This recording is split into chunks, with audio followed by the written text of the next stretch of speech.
You can't pray for millions while living with $2 habits. And I only know that because I tried it.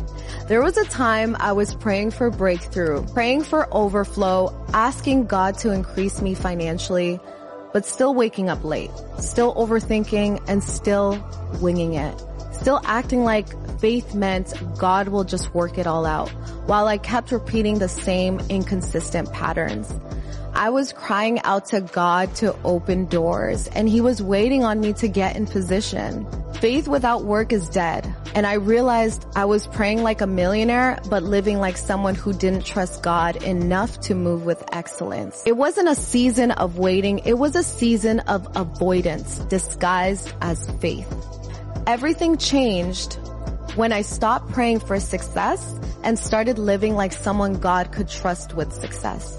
When I got serious about stewardship, when I stopped being the smartest person in the room, when I finally let go of ego and realized God's not going to bless who I pretend to be. He's going to bless who I become through the discipline. And I had to learn that the hard way.